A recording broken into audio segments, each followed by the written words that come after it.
Hello, Abigail here with the Astrology of Taurus season. This season is a bit interesting because we start off with this Aries stellium. And yes, the sun moving into Taurus starts to break that up. Thank goodness. But it still is functioning for a good portion of it. So there is a sense of kind of instability, if you will, of this kind of aggressive energy coming through in a season that tends to be a little, while hard in many ways, softer on the aggression side. Taurus can be stubborn, can be as firm and deep as a mountain and those things, but Tauruses, depending on their placements, don't tend to pop off as much as Aries do. So it is an interesting season because we kind of enter into it with this energy, and then also just a lot of planetary shifts. Per usual, we do get all the personal planets moving. Mars moves at the very, very, very end. And so does Venus, although Venus moves twice in this season. So we get to kind of experience most of it is Gemini and Venus, which is the ruler. So a much more playful energy, which I think is really nice, all things considered. It adds a bit of frivolity in a season that has that kind of more intense Aries aspect to it. The first major event we really get in Taurus season is obviously other aspects are happening, but these are just kind of the major transits and events. Is on the 24th, Venus goes into Gemini, and then we get that rulership. So we have a smidge of Venus in in Taurus, but that whole time Venus in Taurus is going to be in orb with Uranus, so not the calmest, softest energy, if you will. But we get this playful Venus for most of the season. Ugh, sorry guys, I've got a hair on my face and it's driving me insane. I don't know if I got it. Whatever. Sorry. Anyway, so Venus in Gemini is more playful, fun, flirtatious, um, tends to have less of a desire to commit. So it kind of lightens the kind of desire for everything to be a certain way that can happen in Taurus, which I think is nice. It can be really nice to have that energy. We get that a lot with the Venus and Taurus transit that we're currently under. But I think for what is going on in the world, having a fun, flirtatious Venus is not a bad thing. Does this mean that people are more flaky with commitments, are less likely to kind of show up in a consistent pattern? Yes. So just be prepared for that. People are going to be spontaneous and fun. Um, I think the kind of more serious side of Venus and Gemini is having to have like dynamic conversations and having to have like intellectual stimulation. So make sure that you're getting those, make sure that you're connecting with people who are interesting. But I do feel like this Taurus season is a great time to meet new friends, new partners, um, kind of distract us from other places where things are happening. And, life goes on.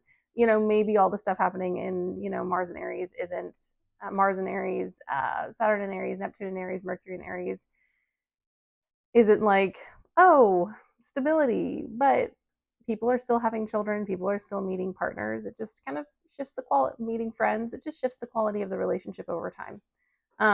Make it a little spicy. So we have that. And then the very next day, on the 25th, we have Uranus going to Gemini for the final time. And this is the big deal. We had a bit of that moment last year around the same time, actually. Was it around the same time? No, that was Saturn. Um, can't remember quite. It was sometime in the early summer. Anyways, so now we're back to it. Now Uranus goes into Gemini for, the next 7-ish years. We get to see huge shifts. The last time it was here was around World War II. Draw whatever parallels you want. But it also kind of ushers in an era of a lot of innovation. Unfortunately, last time it was innovation around war, and I am concerned that some of those themes are still going to carry through. But a lot of shifts and changes when it comes to technology. To technology. Neptune conjunct Mercury is doing some numbers on me, folks. Anyways, so it also goes immediately into a trine with Pluto. So there's a kind of a heaviness, and there's also kind of like Uranus was also around the time when plastic got really big.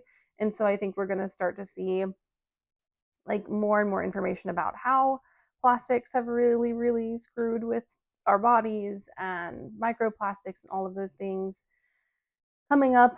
Is it all going to unfold this Taurus season? Not necessarily, but this is something to look out for. Then on the 30th, we don't always put in nodal stuff in these ones, but on the 30th, we have Venus square the nodes.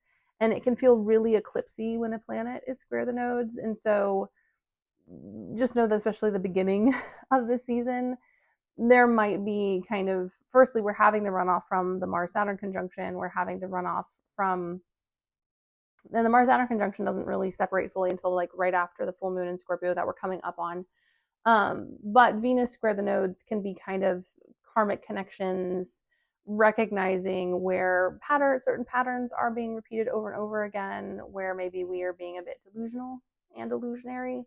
Um, Also, how maybe our traumas have pushed us in certain levels of limerence or connecting with people who aren't the best for us. It's not all bad. Like I tell, there's always three groups of people. There's people who are just getting started. There's people who are in the middle of something. There's people who are at the end of something. And so it's about identifying where you are in the pack. Are you just starting to understand something about relationships? Are you kind of in the aha moment of understanding something about your dynamics? Or have you understood it and this is like that final, like, oh, I'm going to cut that off? So this will affect people different ways, but it is kind of a recognition of patterns and of harm and of the way we deal with stuff. These Gemini moments are also the nodes move in July. So these Gemini moments are our last nodal squares with the Virgo Pisces axis, even though we still have two more eclipses on this axis because it seems to take forever to end this time. um, so just be aware that that is going to be relationships and how we show up in them are always very prevalent and relevant in Taurus season, but especially in this one with where Venus is. And the fact that it is ruling Taurus is important. Then on May 1st, which coincidentally is my birthday, I get an exact full moon actually. I do need to check the astrological minute. How close are we? Is the full moon in Scorpio. This is ruled by Mars. It is definitely square Pluto. So it is an interesting one. It is going to have a lot to say. Also, Mercury is going to be almost at the exact same place that the new moon in Aries is. So once again, we have this really direct feedback that we've kind of been getting throughout 2026, where on different axes, we're getting like even more follow through than you would expect because there is a planet like exactly where that last lunation was. And so definitely there's a thread here about relationships, advocating for ourselves, very kind of, because we're going to the new moon in Taurus on the 16th. It's also very much this kind of interconnected Mars Venus dynamic, which they do a dance in the sky together. Their mythology is intertwined. They are kind of the star-crossed lovers who love to love each other and love to hate each other. Have great sex, not really good at relationships is kind of the vibe there. Not to mention that they're both polyamorous, but Venus especially is expected to exist in a kind of heteronormative situation, and like a standard relationship situation, which I do feel sorry for her partner Hephaestus, but also she's kind of forced in a rough position. Like she was married to him because they didn't want people fighting over her, and so she didn't really get much of a choice in picking him. And he's kind of like, oh, I'm not the most desirable partner. I have this wonderful person, and it causes conflict between two beings that I think otherwise would have gotten along. Anyways, my ADHD with where Mercury is has been on crack, so I apologize for the the bunny trails. I will not be stopping myself. So this full moon in Scorpio definitely feels like a moment of revelation, feels like a moment of trying to understand and navigate where we are and where we're headed. Also with scorpionic stuff, love, sex, and taxes, the things that, were technically taboo that, I recently had a talk for the Astro School with Brit and a couple other astrologers. And something we talked about is how Pluto in Scorpio really, did a lot for normalizing stuff that we in the past would not talk about. And so it's something I'm thinking about as we come up on this, detriment full moon, where, what are things in your life that are taboo? And I will do a longer video on this, but just something to think about. What's taboo in your life? What are things you won't talk about? And is it because they don't need to be talked about, or because they're private, or is it because you have been shamed into not talking about them? Just something to think about, especially considering the stuff that's been coming out from CNN about the R Grape Club and things like that.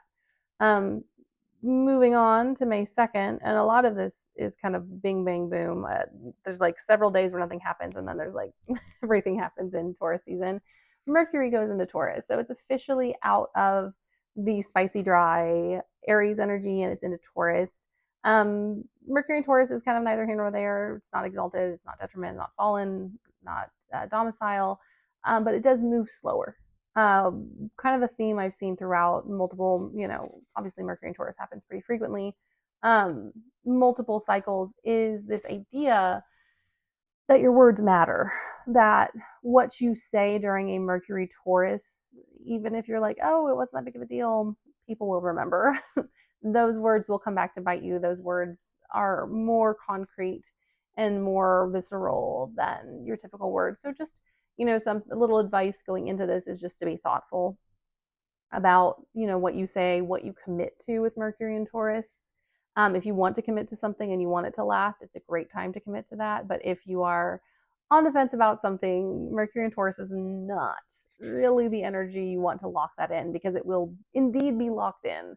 So that happens on the 2nd. Then on the 6th, we have Pluto stationing retrograde. This is a really long retrograde. What I find with Pluto retrogrades is some people will poo-poo outer planet retrogrades. I find them to be really impactful, but they are kind of the transits where you look back and you see how impactful they are. In the moment, I don't find outer planet retrogrades to give me a whole lot. But when you look back at them, you're like, oh, that explains oh so much. It feels very much like the distance of the energy kind of reverberates a little longer, and it takes a second to kind of connect to them. Could also just be the way my chart's set up. But Pluto retrograde is going to force us to kind of go back through everything that has happened in like the last 6 months. So we will be revisiting that for an extended period of time. So just be aware. Then on the 14th, we have the Mercury Cazimi, which is when the Sun and Mercury come together. It's a beautiful event. It's going to be in Taurus. I think there's actually a lot of potential and possibility, especially when it comes to romance and connection and care. This is a great moment to tell someone you care about them. If anybody on here is planning an engagement, not a bad day to have a proposal. I would definitely check where Mars is. But a Mercury Cazimi in Taurus with a cute, playful Gemini Venus is not a bad time to tell someone you care about them and you love them and you think they're pretty awesome. So that's a really good day. I also find that this is a day of nice illuminations and connection to spirit. I always look for a little message. It's kind of a fun little egg hunt, little Easter egg hunt. Then on the 16th, we have the new moon in Taurus. This one is an interesting one. It is conjunct Algol, which is a fixed star that is not known for good things. Let's put it that way. However, kind of referring back to like the beginning, middle, and end, depending on where you are in your journey, I think this can be a really beautiful moment because of it being an exalted moon. Get that correct, Abigail. An exalted moon, not really interconnected with anything happening currently in the cosmos. It does feel as though this might be because Algol is associated with like bad luck, violence, headless, headless behavior. I do think there is some really beautiful special magic in there. Is there an edge to it because Algol's involved? Yes. But I do think there's also an element of maybe harnessing rage and harnessing vengeance for yourself in a positive way. That might be a good thing to do. But this is on the 16th. Then Mercury in Gemini happens on the 17th, which this is great. Mercury is now back in a domicile sign. It gets to fully stretch its legs. It also really I don't know, but that retrograde back when we had Mercury in Pisces really feels like it's hanging around. And it feels like once Mercury gets into Gemini, which would be square that retrograde, it feels like the insanity has finally cleared on that one. And we get a much more easy breezy way of communicating. Intellectual conversation is higher, intellectual connection is higher, finding people who you vibe with mentally is there. I also think it'll be nice for our mental health to have a little bit of play, and fun and fluidity, especially after kind of like the plotting that Mercury does when it's in Taurus. It's almost like if Mercury was of equine descent, it is a stocky, hardy pony in Taurus, and then when it hits Gemini, it's like a young, free filly with long legs and a high pedigree. And so there's a lot more fluidity. There's a lot more fun. There's a lot more play. Lots of jokes and repartee. Venus for a very brief period of time will still be there. So the kind of the 2 days that we have in there is actually kind of really flirtatious, and I really enjoy that. But on the 19th, we have Mercury square the nodes, and that Mercury square the nodes will also be trine Pluto. Great. So there is kind of a sense of like we get in, we get to have a little bit of fun, and then the adults get involved, and they're like, these are the mental patterns you've been having. These are the things you haven't been facing and dealing with. It's also these nodal squares in Taurus season are also the reckoning for people who did not listen to the eclipse lessons. Specifically, I find around relationships, this tends to be a thing. If you were staying with someone or talking with someone you're not supposed to be, not supposed to be is not the word, but someone who maybe isn't healthy for you, or someone who you know isn't really going to work out, but you just can't let them go, either through karmic stuff or other things. These nodes will constantly be bringing you back to how dysfunctional everything is, and is a sign that you should not be with this person, or you should not be at this job, or you should not be in this dynamic, however it manifests. Also on this day, Venus enters Cancer, which I do love Venus in Cancer. Like, once again, not really here nor there, but Venus is very happy in Cancer. It kind of, with Venus and Taurus having like rulership and exaltation in Taurus, I find that Venus really vibes with the energy of Cancer in a big way. And so we get this really lovely Venusian moments. Venus and Cancer have their own issues, specifically around mothers, unfortunately. Um, I find this to especially be the case in Venus Cancer men, actually, um, because of the influence of the patriarchy on that dynamic. But Venus in Taurus is gentle, it is sweet, it likes to create safety for others. And so it's a nice kind of stability that we get to have for that transit. So it'll make Gemini season real nice. And the better qualities of Gemini season are going to be amplified by this kind of, like, obviously Venus doesn't rule or have any influence over Gemini, but having a happy Venus makes things nicer in any transit. Also, it will be leading to the Jupiter Venus conjunction, which is a big deal. Then we do have Mars going into Taurus, and that is a detriment Mars. I don't hate it, but it does slow things down, and it is always a bit of a shock to go from a domicile Mars plumb spang into a detriment Mars. It's very much what happens when like Venus is in Libra and then goes into Scorpio. It's like la la la la, and then scene changes drastically and suddenly, and we're in a completely different place. And with Mars and Taurus, things slow way down, and passive aggression is high.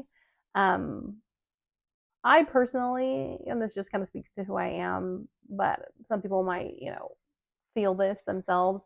I personally enjoy, on some level, detriment Marses and fallen Marses.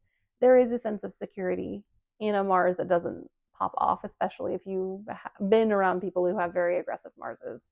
Um, so it can give a sense of safety. It also, if you're a naturally regressive person, can make it harder to get things done. But we have another slow plod coming up. Mars will be in Taurus during Gemini season. Um, Definitely will be affecting the vibes. But it's not one that I hate. It just will slow things way down, force us to, think about our actions. And also, when it comes to the way that we react and we fight back against things, it does force us to look at consequences, good or bad. And doesn't mean that you can't do the thing that you want to do. You just have to be aware of what will happen and consciously take those things on. Anyways, then we have Gemini season that starts on May 20th. And that's it. We have officially made it through. This is kind of where the astrology gets towards the end, especially of Taurus season, once all the planets are out. Well, not all of them, because Saturn and Neptune will not be leaving, but all the planets that are moving fast enough are out of, that Mars cluster. So probably start to feel the release around May 2nd when Mercury gets into Taurus. Um, the better astrology of 2026 comes in. And it is comparative to how rough the astrology is. So it's not like, oh, pristine astrology. It gets a little easier for a couple of months. And then once we hit the eclipses, which will be in Leo and the Leo Aquarius axis, and then still on the Pisces Virgo axis, even though the nodes will have shifted. Um, so yeah, we get kind of a bit of some free flow time between now and Leo season. But things do start to spice up at the beginning of Leo season and even a little earlier, because we're going to be going into Pluto oppositions. So up until the Venus Pluto opposition, which I think happens sometime in Cancer season, we do get some nice energy and some freer energy. So look forward to that because once we get into those eclipses, it kicks off a bunch of stuff for the fall that's going to be real intense. So buckle up, folks. Anyways, I wish you all a blessed Taurus season. Lean into the fun aspects of it. Lean into Uranus Gemini, because it is more playful and more fluid than Uranus and Taurus. Also, never a bad idea to do a little peek back at what happened during that transit. It's always it build that type of behavior is what astrologers do all the time. A and secondly, build your knowledge of how transits affect you specifically. Because while we can talk archetypes for days, you based on your personal cosmology. Sorry, microphone. Your personal cosmology, your experiences, your past life stuff, your soul dynamics, your personal chart, all affects these transits in a way that while astrologers can predict and can give you insight, there are certain patterns and stuff that you can only really tell if you really map your transits closely. For instance, you can have like a really interesting moon conjunction that brings a lot of stuff that an astrologer, unless they see all of these life events, isn't going to see. That's just the nature of like I'm not privy to every choice you've ever made. I will say a fun activity actually for Taurus season that you might enjoy if you want a little homework is to look at like major events in your life, good or bad, or just like whenever I've met an important person in my life, whenever I've adopted a pet, whenever I've gotten a new job, go check out those transits and see what the planets were doing, because then you can kind of track the best and not so best times for things to happen. And while there's some things you cannot change, you can be like, oh, well, I'm going to meet someone important soon, or something difficult always tends to happen on this specific conjunction or this specific aspect. And you can kind of prepare yourself, which I always love being prepared. Anyways, my guys, I appreciate you all. Please like and subscribe. It helps this channel grow. As always, you feel free to comment and ask questions below. You can book a reading with me through my website or through DMs on IG. But I am so glad you're here, and I wish you all a wonderful Taurus season from a Taurus.